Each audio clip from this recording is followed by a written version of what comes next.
of some kind, surely. Short and canny driver, very able indeed. Enjoying in these TVRs since he moved over from saloon car racing, notably in the Rover Championships. But the way that Phil Hindley has reeled in Martin Short, with no disrespect to the chasers, and the way he's just gone straight by him, although Martin Short is battling for all his worth, there is a problem with the number 88 machine, I'm absolutely certain of it. Because Short was right with this lead pair. They're dicing hard amongst each other, holding each other up in terms of outright speed, and yet Martin Short was dropping away. So Short now swallowed up by the chasing pack. We saw Hindley go past. Still Verdon Rowe holds the lead. Still Flux looking to invent another way past him. That little one that he had going into clearways, drifting by, has been shut down to him. Martin Short now in 6th place. Blower's gone by, and Hindley's gone by, and Campbell Walter has gone by, and oh dear, it's bye-bye for Colin Goodwin, the 0 car, into the gravel at Paddock Hill Bend. Well, the yellow flags are flying there as the leaders come side by side again onto the start-finish straight. Up above, nearest the camera, Bobby Verdon Rowe has better momentum with Phil Hindley coming down to Paddock, and Colin Blower was right alongside him there as they came into the braking area, but Hindley had the advantage of being on the inside line. Blower had to go around the outside and couldn't.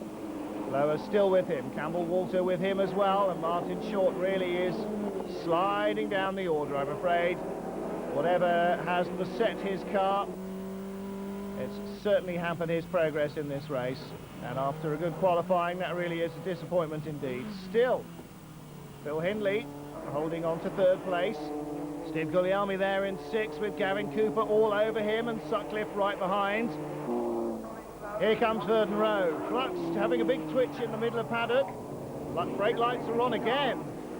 Oh, interesting. Well, Flux didn't look at all settled there. And look how much he's lost. He's had a big moment in Paddock. Bit of a scary one as well. Paddock is not the sort of place to, I don't know, what, maybe lose your brakes? Possibly. Here's the battle for 6th place then. Steve Guglielmi, very broadside indeed. Cooper slips by. Surely Gavin Cooper doesn't turn down an opportunity like that when it's handed to him.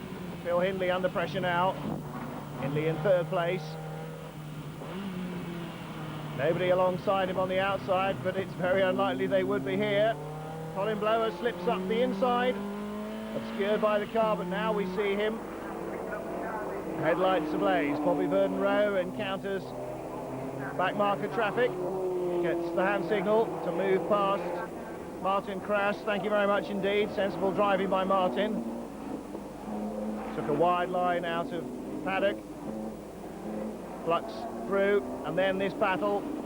Hindley trying to come back now at Colin Blower.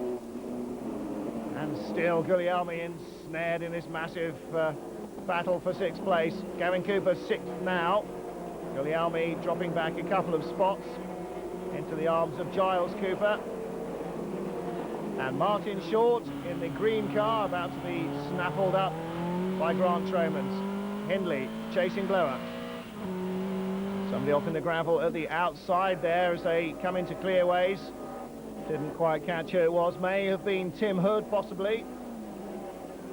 But still, this battle continues. Giles Cooper holding off Steve Guglielmi.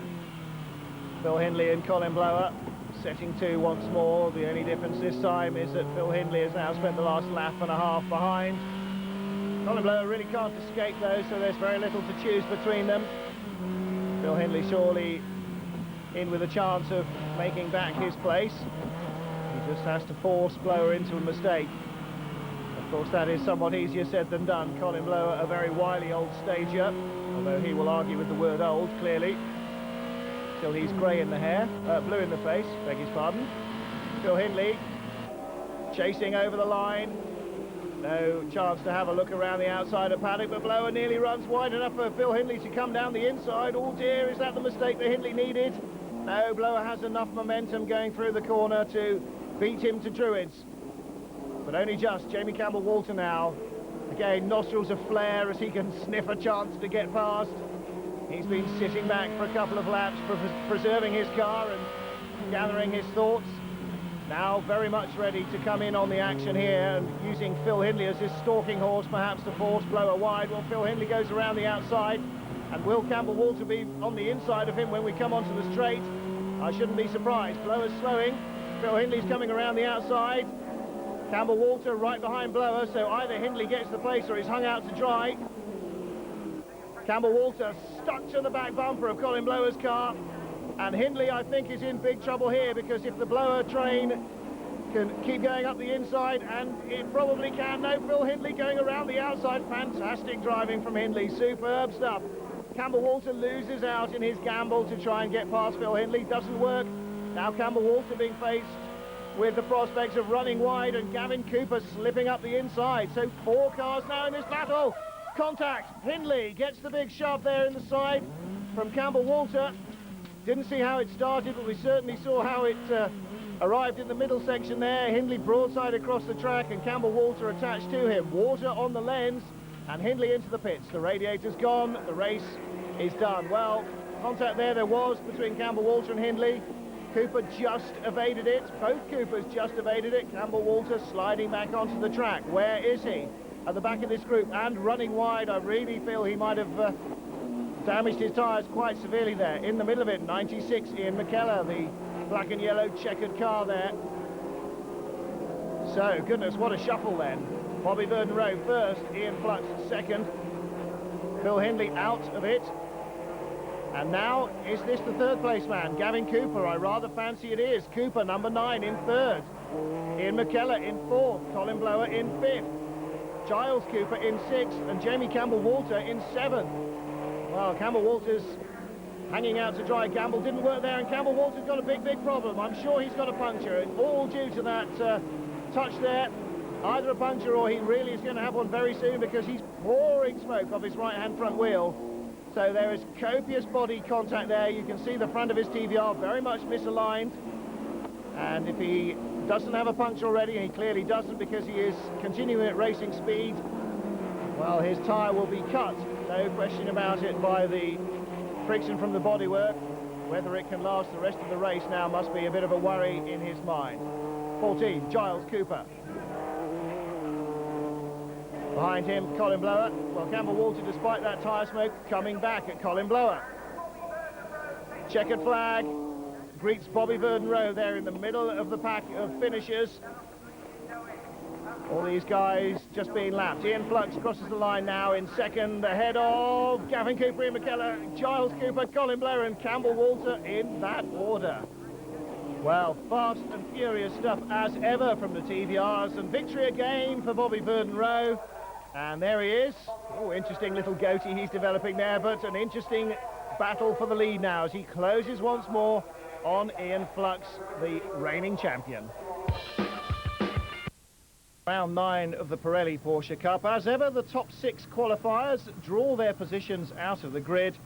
And sadly for the opposition, Johnny Molam, who has won everything this year, gets pole position. Richard Finney has come close on a couple of occasions and never won one yet. He's on the outside of the front row. Maybe he'll get a chance this time. Chris Healy, our rearward-facing camera car, starts third. Actually a good sign of what the grid looks like if you don't bother to look ahead of you as you start. Through they all stream. All 3 classes being very tightly contested in this year's series. And it looks as though Godfrey Jones is going to make a race of this one, because he's leading them as they come round Quarry for the first time.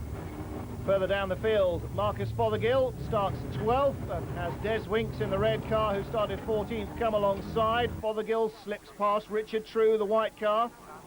And Johnny Molam, well, this is a very unusual position for him.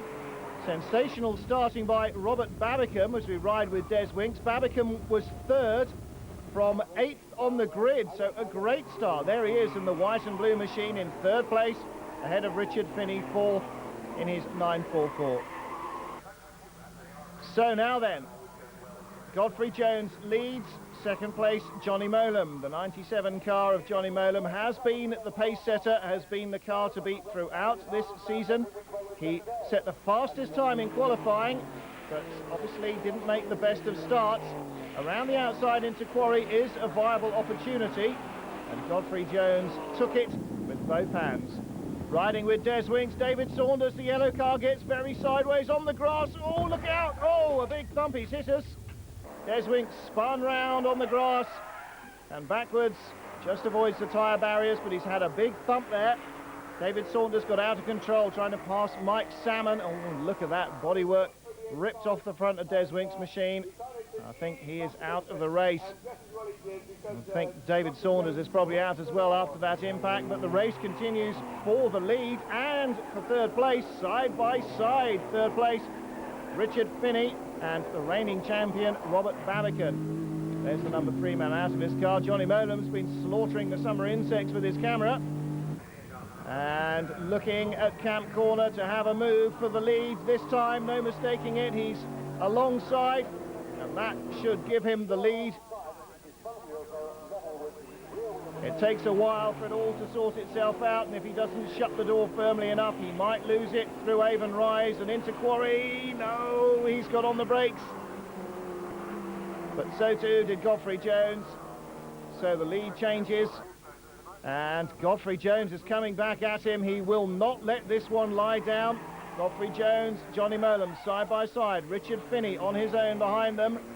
And here's the Class 2 battle. Jason Saunders, 33, just leading it at the moment from 31, Richard True. And let's have a look back from the outside of this incident that took Des Winks out of the race. Winks on the left-hand side of the picture in the red car. Contact there between the 8 and the 3. Number 3, the yellow car, David Saunders, loses it, gets it back together, and then it hits the grass, and oh dear, a big thump. No wonder we didn't see him coming in. He hit him with the back quarter as he spun. And again, another angle here from our other camera car, Marcus Fothergill, who was alongside. Winks is on his left. There's Des Winks. Away goes the number 3 car, David Saunders, and back it snaps. Oh, he's a passenger, and Des Winks very unlucky indeed to get caught there. Johnny Molam still under pressure for the lead of this race. Richard Finney runs a little wide. That won't help him in his assault, or will it? Perhaps the wide line going in and the tighter line coming out may be the way to find a way past Molam. Molam looks to the inside, comes back now to assume the racing line. A real set two here, two very different sorts of Porsche. Chris Healy dangles his rear wheel on the dirt in a very lurid sideways moment. And this is what the drivers enjoy, this is what the spectators enjoy. 911s, 944s battling front engine versus rear engine. And is this where they sort out the argument over which is better? Johnny Molam has the inside line, but it will be touch and go indeed through Camp Corner this time. Finney has to finally give best. He'll have to start a run like that a little earlier if it's to work, that's for certain. Black and white flag being held out for number 33, Jason Saunders. Here he comes, still in the lead of Class 2, but his driving is being observed rather more closely than normal. That means that they are not entirely keen on one or more of his overtaking manoeuvres, I would have thought. Molam then, no danger of this battle so far being called into question. A very tight battle, but very clean indeed. And Molam and Finney seem to be preserving their tyres rather better than Chris Healy. Loads of tyre squeal and lots of dirt being kicked up, marking his progress. Oh, he's looking down the inside. This is brave stuff. And outbrakes himself. Outbrakes Molam, but has he run too wide into the corner? Johnny Molam has a better drive out of the corner. They are still side by side. As they rush down towards Avon Rise, there's barely even fresh air between the cars. Left over Avon Rise, does Johnny Molam have the inside line for Quarry? This is vital, can he hold the lead? Still side by side, fantastic racing between these two, but Molam comes ahead. The brake lights have to come on Richard Finney's car to avoid an accident, and Chris Healy takes advantage. He braked too, but not as much. Healy goes up into second. Richard Finney paying the price there for spending at least a third of a lap alongside Johnny Molam, and finally losing out to third place man Godfrey Jones as well. Jones now the third place man at least, as Richard Finney goes down to fourth, and goodness me, now he's got the reigning champion Robert Babbicon queuing up to have a go. Oh, it's all gone wrong this lap for Richard Finney on the grass. Had to come out of the throttle to keep control of the car, and so he slides down to 5th. Well, a brief moment of glory that started here for Richard Finney on the last lap when he took the lead, and what a sensational job he's done battling Johnny Molan. Well, he really should win one soon this year if this performance is anything to go by. Big tank slapper there for number 8, Mike Salmon. Gets it all gathered back up, but that won't help his battle in the class lead. Richard Finney now battling for 3rd place as they work their way through traffic, but Babbickan holds it. Godfrey Jones behind him, and then Richard Finney. Here's the Class 2 battle. Mike Salmon leading Jason Saunders, and so just holding on there. Richard True in 31, using all the grass again. And this is the view from Marcus Fothergill, slightly further back down the order. See how hard the car is working here around this very demanding Castle Combe circuit. Super track, quick, twisty, fast, high-speed corners, really difficult braking areas. Super track to race on, and producing some fantastic racing with it as well. Now then, I think Richard Finney has caught his breath, and he is about to mount another assault, so look out ahead. Godfrey Jones, the first man on his agenda. Jones holding a tight line through there, unlike Robert Babbickan just ahead of them. Here comes the leader then, Molan, breathing space between him and second place man Chris Healy, but none at all between 4th and 5th. Godfrey Jones in yellow, Richard Finney in red and in 4th as he outbrakes Jones. Oh dear, facing backwards in the middle of the field. Stuart Scott rejoining. Down the inside of Richard True comes our camera car. Well, Fothergill adding to his damage bills, but mercifully not damaging our camera. Gets a big belt, and oh my goodness, what a massive impact. Going straight off there, as the checkered flag comes out for Johnny Molan, was Michael Hughes. A massive, massive shunt. And well, another sensational race for the Porsches, and another great advert for the series.